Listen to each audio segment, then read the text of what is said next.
d'avoir pris que vous avez prise pour organiser cet après-midi.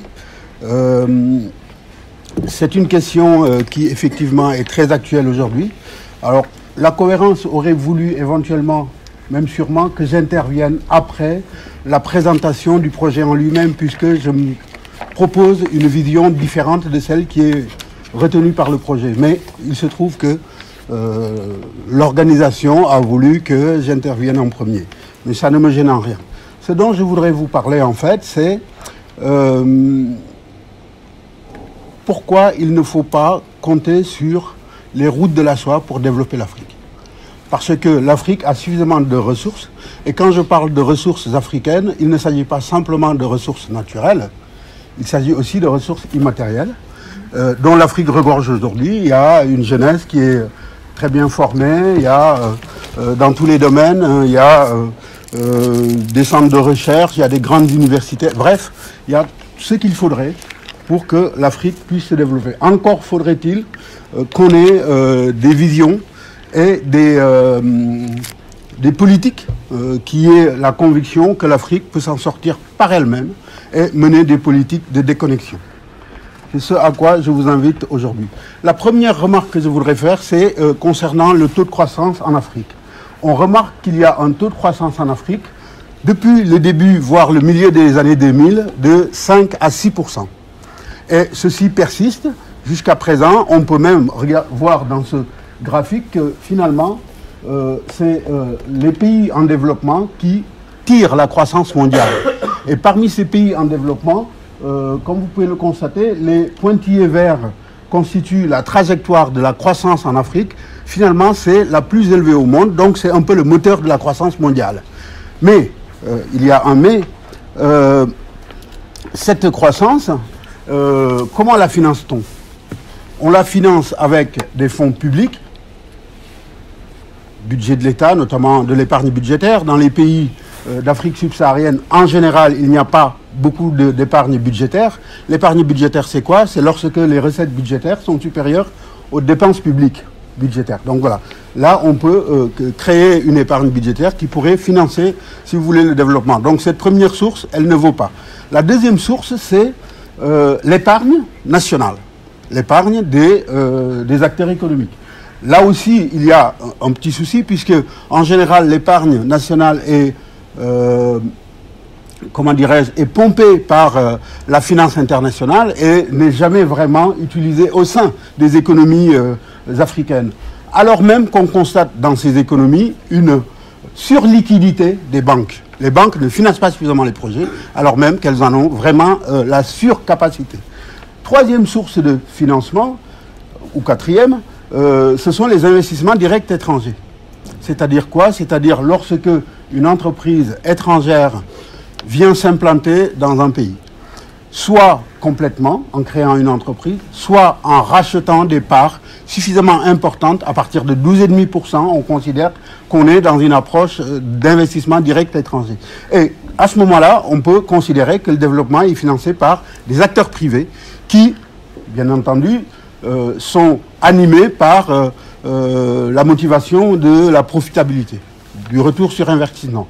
Et c'est ce qui fait que on constate en Afrique aujourd'hui que, dans ce tableau, vous le voyez bien, dans ce graphique, il y a une augmentation, en fait, de la dette publique.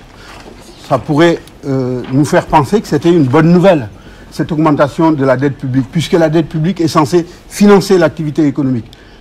Mais il se trouve que dans les stratégies d'émergence que les Africains ont centralisées aujourd'hui, les projets profitent essentiellement aux firmes transnationales. Et ça veut dire quoi? Ça veut dire qu'en fait, cette croissance qu'on a vue ne percole pas. C'est-à-dire que cette croissance ne touche pas les populations les plus importantes de la société. Finalement, qu'est-ce qui se passe? On distribue très peu de revenus à ces populations et les profits sont rapatriés vers les pays, les pays d'où proviennent les entreprises, notamment la Chine. On pourrait citer l'exemple de l'Inde, du Brésil, si on reste dans le cadre des pays émergents, mais de manière plus générale, on pourrait parler également des pays européens, américains, asiatiques, qui viennent profiter donc de cette croissance africaine. au même moment qu'on voit effectivement que je ne rentrerai pas dans ce débat, il est inutile pour pas grand-chose, ça ne nous éclaire pas beaucoup, mais simplement ce que je voulais montrer à travers ce graphique, c'était le poids de la dette extérieure sur les recettes locales, sur les richesses locales, parce que on considère qu'une dette est soutenable lorsque il n'excède pas un certain pourcentage du ratio exportation, recettes d'exportation sur service de la dette. Or, là, on voit bien que ça explose en Afrique. Mais le fait qu'on ait une dette qui augmente, des investissements directs étrangers qui augmentent aussi en Afrique, même s'il y a une légère baisse ces dernières années, ça veut dire en fait qu'il y a un potentiel de développement et que ce potentiel de développement appelle des financements, des investissements. C'est ce qui amène finalement les investisseurs, qu'ils soient publics ou privés. Mais ce que je disais tout à l'heure, quand on regarde la carte de l'Afrique du développement humain, on se rend bien compte que finalement, cette croissance n'impacte pas les niveaux de vie. Donc on ne peut pas encore parler de développement, puisque le développement, ce n'est pas qu'un processus de croissance, c'est la croissance qui s'accompagne d'une amélioration du fonctionnement des institutions d'une part et de l'amélioration des conditions de vie. Or, là, on voit bien que les conditions de vie ne s'améliorent pas, ne sont pas impactées par le taux de croissance soutenu qu'on enregistre en Afrique depuis un certain temps. Eh bien parce que, tout simplement, il n'y a pas suffisamment de politique volontariste qui organiserait une redistribution des revenus et qui empêcherait facilement le rapatriement des bénéfices, par exemple. Parce qu'il y a certains pays qui ont expérimenté cela, en essayant de faire en sorte que la croissance profite aussi à l'économie locale. Si bien qu'en Afrique, c'est là où on compte le plus de pauvres dans le monde. Ça veut dire quoi? Ça veut dire que pour que cette pauvreté recule, il faudrait des politiques hardies, qui ne sont pas à l'ordre du jour aujourd'hui, et surtout, il faudrait des politiques d'appui, des dynamiques locales, qu'on considère toujours, malheureusement, comme des dynamiques informelles. Alors que ce sont les dynamiques réelles des économies, ce sur quoi on peut s'appuyer pour aller vers un développement. Les routes de la soie, j'en parle pas, puisque ce sera fait et bien fait par d'autres. Ce que simplement moi je voulais montrer, c'est que ces méga projets impactent aussi d'une certaine manière l'Afrique, et en particulier l'Afrique australe et l'Afrique de l'Est. Et ce qu'on voit, c'est que contrairement à ce qui est annoncé, en tout cas moi c'est mon analyse, c'est un levier de redynamisation de l'économie chinoise et non pas des économies africaines. Soyons clairs. Le but de cette politique de la Chine, c'est, compte tenu de l'essoufflement des leviers de croissance de la Chine au niveau interne, la Chine se tourne vers l'extérieur pour relancer sa croissance. Donc, je pense qu'il ne faudrait pas qu'on se trompe dans l'analyse en considérant que les Chinois sont devenus de bons samaritains qui remplaceraient les anciens bons samaritains pour développer l'Afrique. Tout ceci ne vaut rien, à mon avis. Je parle des déroutes de la soie parce que quand on regarde ce qui se passe en Afrique, finalement, c'est que la plupart des projets qui ont été proposés dans le cadre des nouvelles routes de la soie ont été soit annulés, soit reportés. Autrement dit, il y a des annonces qui ne sont pas suivies d'effet. Des reports liés évidemment à des situations politiques internes difficiles, au niveau, par exemple, en Tanzanie, hein, où on voulait construire le plus grand port. 2 minutes il me reste, donc je passe. Voilà, ce qu'il faut retenir, c'est ça. Maintenant, que faire? À mon avis, l'Afrique doit inventer son propre mythe fondateur. Il doit élaborer son propre paradigme et raconter son propre récit. C'est-à-dire quoi? C'est-à-dire qu'il faut sortir de ces emprunts que nous faisons des politiques des autres. Comme le dit Kizerbo, celui qui dort sur la natte des autres dort dehors. Il faut qu'on arrête de dormir dehors. Il faut qu'on se tisse notre natte et qu'on dorme sur nos nattes. En faisant quoi? Finalement, en construisant un projet hégémonique pour l'Afrique qui marcherait sur les deux jambes de l'économie, c'est-à-dire l'agriculture et l'industrie. Au niveau de l'industrialisation, on peut revenir à des stratégies d'import-substitution. Ça veut dire quoi? Ça veut dire que les biens que nous consommons dans l'économie, on peut essayer de les élaborer au sein de l'économie. Ça ferait quoi? Ça ferait une diminution des importations et une redynamisation de l'économie intérieure avec à la clé une répartition qui profiterait aux populations, comme on a vu que dans le cadre actuel, il n'y a pas de redistribution positive pour les populations africaines. Donc il faut revoir ça. Et on peut même imaginer des stratégies d'export-substitution, c'est-à-dire petit à petit remonter des filières et commencer à exporter des produits qui sont demandés au niveau mondial. Non pas des matières premières non transformées comme c'est le cas aujourd'hui, mais des produits qui sont élaborés et qui augmenteraient la valeur ajoutée et qui augmenteraient le socle de la répartition et des politiques redistributives.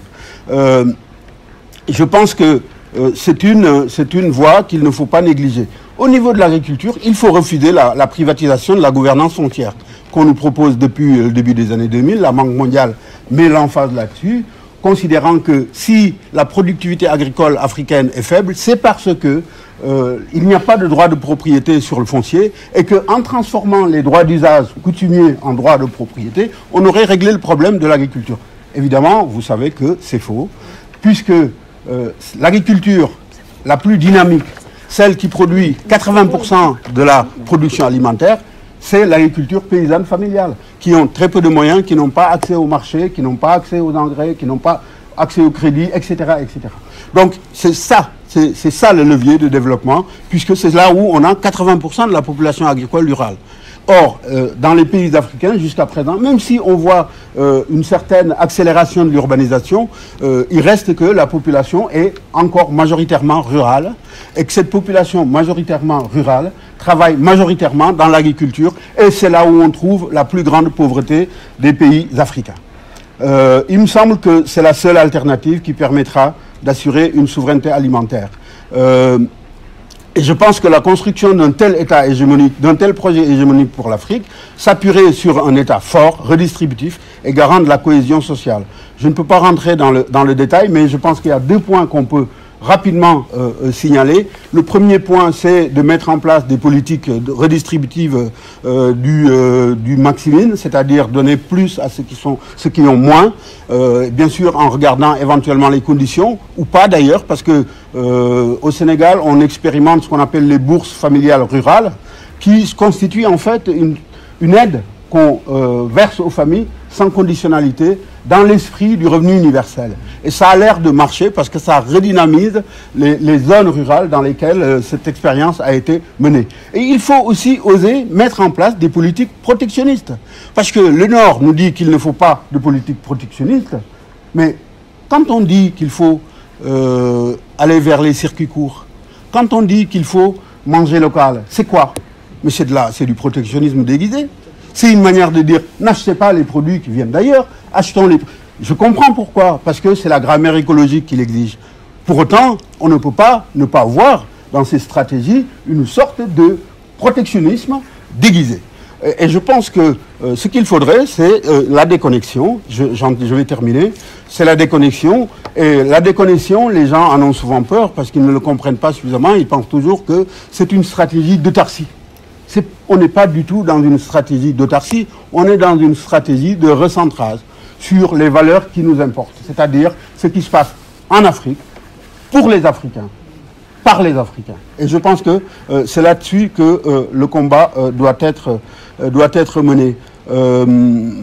Simplement une dernière chose, on vient de publier un rapport alternatif sur l'Afrique, vous pouvez le consulter gratuitement, en allant sur le site du RASA, c'est-à-dire vous mettez RASA-le6 africa.org et vous tombez sur le site du RASA et vous pouvez télécharger le rapport en français ou en anglais. Vous pouvez télécharger le résumé exécutif. Si vous voulez avoir une lecture un peu rapide, vous avez tout à fait la possibilité de le faire.